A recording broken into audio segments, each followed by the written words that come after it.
నేను వెళ్ళి మీకు స్థలమును సిద్ధపరచి మరలా వచ్చి నేను మిమ్మలను తీసుకొని పోతాను అని మనం ఎలాంటి సిద్ధపాటు కలిగి జీవిస్తున్నాం? ఎవరి మీద మనం ఆడుకుంటున్నాం? ఎవరి యొక్క సహాయం కొరకు ఎదురు చూస్తున్నాం? ఒకవేళ ఈ లోక సంబంధమైన వారి కోసము మనం ఎదురు చూస్తే ఎవరు కూడా మనకి సహాయము చేయరు. కానీ మనం నమ్మిన దేవుడు ఎల్లప్పుడూ కూడా మనకి సహాయము చేయడు. ఆయన కాపాడటంలోకి మనం వెళితే, ఆయన మాటలు మనం వినేవారుగా ఉంటే, సంచరించినను ఏ అపాయములకు నేను భయపడను, ఎందుకంటే నీవు నాకు తోడుగా ఉన్నావు కాబట్టి నిబ్బరము కలిగి ధైర్యము కలిగి మార్గంలో పయనిస్తున్నాను కాబట్టి నీ కృప నాకు ఎప్పుడు కానీ తోడుగానే ఉంటుంది. దేవుని యొక్క మాటలు మన నోట ఉంటే మనం ఏది అడిగినా దేవుడు సహాయము చేస్తాడు. విలాప వాక్యములు మన మాటలు మనం చూస్తున్నాం. ఇంకా నాకు ఆశ లేదు, ఇంకా నేను ఈ లోకంలో బ్రతకలేనప్పుడు దేవుని వాక్యము మనల్ని బలపరుస్తుంది. దేవుని మాటలు మనల్ని బలపరుస్తుంది. మొట్టమొదటిగా మనకి ఉండవలసినది నమ్మకము, రెండవది నిరీక్షణ, మూడవదిగా మనం చూసినట్లయితే ఆయన మీద మనము విశ్వాసము కలిగి జీవిస్తే ఎప్పుడు కూడా భయపడే వారముగా ఉండము.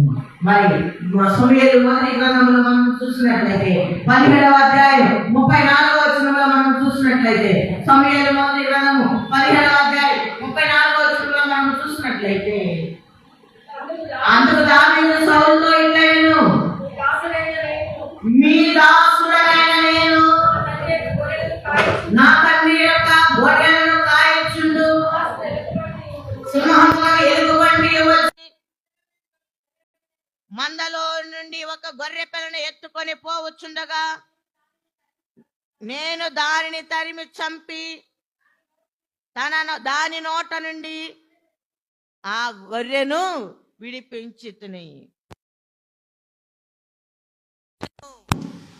దావీదు చెప్తున్నాడు సౌలుతో, నీ దాసుడైన నా తండ్రి అయిన గొర్రెల సింహమును ఎలుగుబంటి వచ్చి.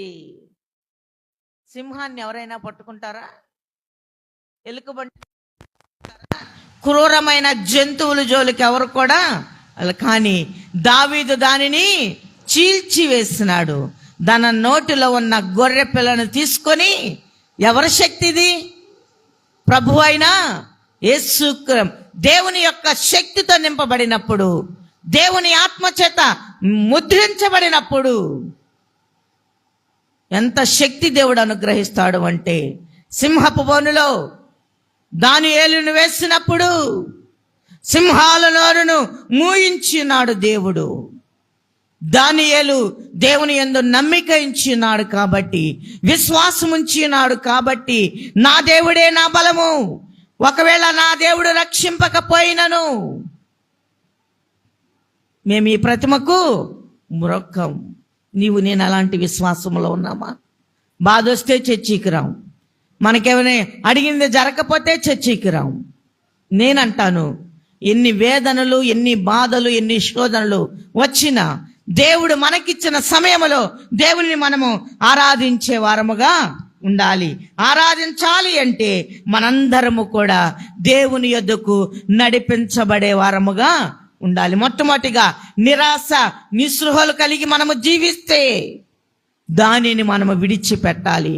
విడిచిపెట్టిన తర్వాత నమ్మకము కలిగి, నిరీక్షణ కలిగి, విశ్వాసము కలిగి దేవునిలో మనము జీవిస్తే దేవుడు మనకిచ్చే గొప్ప అభయం ఏమిటంటే, 27వ సంకీర్తన 1వ వచనాన్ని ఒక్కసారి మనము చూద్దాం. మనకిచ్చే గొప్ప అభయం ఏమిటంటే, 27వ సంకీర్తన, యెహోవా నాకు వెలుగును రక్షణనై ఉన్నాడు, నేనెవరికి భయపడదును, యెహోవా నా ప్రాణదుర్గము, ఎవరికి వెళ్తును. యెహోవా నాకు వెలుగును రక్షణనై ఉన్నాడు. ఆ వెలుగును మనము పొందుకోవాలి అంటే చీకటి క్రియలన్నిటినీ విడిచిపెట్టాలి. ఆ వెలుగునద్దకు మనం రావాలి అంటే వాక్యమే సెలవిస్తుంది. ఏమని సెలవిస్తుంది? నేనే మార్గమును సత్యమును జీవమునై ఉన్నాను. ఆ జీవమైన దేవుడు, నేను లోకమునకు వెలుగై ఉన్నాను, నన్ను వెంబడించువారు చీకటిలో నడవక జీవపు వెలుగును కలిగి ఉండాలి. నేను లోకమునకు వెలుగై ఉన్నాను. మనం ఆయనతో సహవాసము చేయాలని ఒక నిశ్చయత చేసుకుంటే, యెహోవా నాకు వెలుగును రక్షణనై ఉన్నాడు. నేను ఒకవేళ నిరాశ కలిగి జీవిస్తే ఆయన వాక్యము ద్వారా దేవుడు మనలను బలపరుస్తున్నాడు. రక్షణ ఇచ్చి యెహోవా మనకు సమీపముగా ఉన్నాడు. మరి ఆయన రక్షణను మనం ఎలా చూడాలి? కన్నులారా దేవుని యొక్క రక్షణను మనము చూసే వారముగా ఉండాలి. 62వ సంకీర్తన 1-2 వచనాలు మనము చూసినట్లయితే, నేను ముగించేస్తున్నాను. 62వ సంకీర్తన, నా ప్రాణము దేవుని నమ్ముకొని మౌనముగా ఉన్నది, ఆయన వల్ల నాకు రక్షణ కలుగును. నా ప్రాణమా యెహోవాను సన్నుతించుము. నా ప్రాణము దేవుని నమ్ముకొని నమ్మకముగా మౌనముగా ఉన్నది, ఆయన వలనే నాకు రక్షణ కలుగును. ఒకవేళ ఎవరైనా మనల్ని అవమానపరిస్తే, ఎవరైనా మనల్ని నిందిస్తే, ఒకవేళ ఎవరైనా మనల్ని ఇష్టానుసారముగా మాట్లాడితే, మన నెమ్మదే ఎదుటి వారికి శ్రమ. అందరూ ఈ మాటను బాగా గుర్తుపెట్టుకోండి. ఎవరైనా దూషిస్తున్నారనుకో, ఏం మాట్లాడాల్సిన అవసరం లేదు. ఎదురు తిరిగి మాట్లాడామనుకో యుద్ధం. మనం మౌనంగా ఉన్నాం అనుకో, ఆ శ్రమేదో వాళ్ళే అనుభవిస్తారు. అంతే కదా? మీరు ఊరక నిలిచి చూడుడి. తిడుతున్నారు అనుకో, మనం తిట్టాల్సిన అవసరం లేదు. ఓకే అంటే అన్నారులే అని మనం నెమ్మదిగా ఉన్నాం అనుకో, మన నెమ్మది ఎదుటి వారికి శ్రమ. మనందరూ నేర్చుకోవాల్సిన గొప్ప మాట ఇది. నేనైతే నా జీవిత అనుభవం అది. అంతే, ఎవరు ఏమన్నా ఏం మాట్లాడను, అలా చూస్తూ ఉంటా. సమయం వచ్చినప్పుడు అవి అంతటికి అవే వచ్చేస్తాయి. కానీ నోరేసుకొని గట్టిగా అరిసావనుకో, అక్కడ క్రియ జరగదు. క్రియ జరగపోగా కుటుంబంలో కలతలు రేగుతాయి, కుటుంబంలో అసమాధానం వచ్చింది, కుటుంబంలో ప్రేమ ఉండదు, కుటుంబంలో సంతోషం ఉండదు, భార్యాభర్తల మధ్య సంబంధం ఉండదు. దేవునిని ఎరిగాము కాబట్టి ఆయన చిత్తము చొప్పునే మనము జీవించే వారముగా ఉండాలి. ఆయన కొరకు మనము జీవించేటప్పుడు ఎన్ని వచ్చినా మనము దేవుని నమ్ముకొని ఉన్నాము కాబట్టి మౌనముగా మనం ఉంటే మనకు వచ్చే మరి అనుభూతి ఏమిటంటే, ఆయనే నా ఆశ్రయదుర్గము, నా రక్షణ, నా ఆశ్రయదుర్గమా, నా విమోచకుడా, నా నోటి మాటలను, నా హృదయ ధ్యానములు నీ దృష్టికి అంగీకారములగునుగాక. మనం ఎప్పుడైనా ఈ మాటను మాట్లాడతామా? నా నోటి మాటలు, నా హృదయ ధ్యానములు నీ దృష్టికి అంగీకారముగా ఉండాలి అంటే మౌనముగా దేవునిలో బ్రతికే వారముగా ఉండాలి. ఆ మౌనము మనలను ఏమి చేస్తుందంటే రక్షణలోనికి నడిపిస్తుంది. ఆ రక్షణలోనికి మనము వెళ్ళాలి అంటే దేవుని వాక్యము చేత బలపరచబడే వారముగా ఉండాలి. ఆ రక్షణలోనికి మనము వెళ్ళాలి అంటే దేవుని యొక్క మాట మన హృదయములో ఉండాలి. ఇదిగో నా రక్షణకు కారణభూతులకు దేవుడు, నేను భయపడక నమ్ముకొనుచున్నాను. యెహోవాయే నాకు బలము, ఆయనే నా కీర్తికాస్పదము, ఆయన నాకు రక్షణకు ఆధారమాయెను. నా రక్షణకు కారణభూతుడవు దేవా. క్రైస్తవులముగా, క్రీస్తు బిడలముగా, క్రీస్తుని అంగీకరించిన వారముగా ఆయన కొరకు మనము కనిపెట్టే వారముగా ఉండాలి. కనిపెట్టాలి అంటే మనమందరము కూడా దేవుని కొరకు ఎదురు చూసే వారముగా ఉండాలి. ఒకవేళ నిరాశ కలిగి మనము జీవిస్తే ఈ ఉదయకాల సమయంలో చెప్పబడిన దేవుని మాటల చేత మనలను మనము బలపరుచుకోవాలి. నా ఆశ్రయదుర్గమా, నీవే నాకు ఆశ్రయము, నీవే నా రక్షకుడు, నీవే నాకు సహాయకుడు అని ఎప్పుడైతే ఒక నిశ్చయత కలిగి మనము జీవిస్తామో మనలందరినీ విమోచించడానికి ప్రభు అయిన యేసుక్రీస్తు ప్రభువారు ఈ లోకంలోనికి వచ్చి ఉన్నాడు. ఆ విమోచన మనలను ఏం చేస్తుందంటే రక్షణ అనుభూతిలోనికి తీసుకొని పోతుంది. ఆ రక్షణ పొందాలి అంటే మనందరికీ ఉండవలసినది దేవుని మాటను వినేవారముగా ఉండాలి. నేను వెళుతున్నాను, మీ హృదయములను కలవరపడనీకుడి, కలత చెందకుడి. నేను వెళ్ళి మీకు స్థలమును సిద్ధపరచి మరలా వచ్చి నేను మిమ్మలను తీసుకొని పోతాను. ఈ మధ్య కాలములో ప్రధాన కాపరిగా, ప్రధాన యాజకుడుగా ప్రభు అయిన యేసుక్రీస్తు ప్రభువారు మనందరికీ సహాయకుడుగా ఉన్నాడు. మనందరికీ సహాయకుడుగా ఉండటమే కాదు, కానీ మన జీవితములన్నిటినీ కూడా దేవుడు పరిశీలన చేస్తున్నాడు. దేవుడు ఏమై ఉన్నాడంటే, నేనే మార్గమును సత్యమును జీవమునై ఉన్నాను. మార్గాన్వేషణలో ఉన్న మనందరము కూడా సత్యముని మనము మాట్లాడే సత్యములోనికి మనము నడిచే వారముగా, నేనే మార్గమును సత్యము, దేవుని వాక్యమే సత్యమైనది, ఆయన మాటే జీవమైనది, ఆయన వాక్కు మనందరికీ జీవమునిచ్చును. జీవం ఇవ్వడమే కాదు, ఆయన నోట, మన నోట ఆయన మాటను మనము మాట్లాడే వారముగా ఉండాలి. కానీ వాక్యం ఏమని సెలవిస్తుందంటే, మరి యోహాను సువార్త 10వ అధ్యాయంలో ఈ మాటను ఒకసారి మనం చూద్దాం. యోహాను సువార్త 10వ అధ్యాయం 9వ వచనంలో మనం చూసినట్లయితే,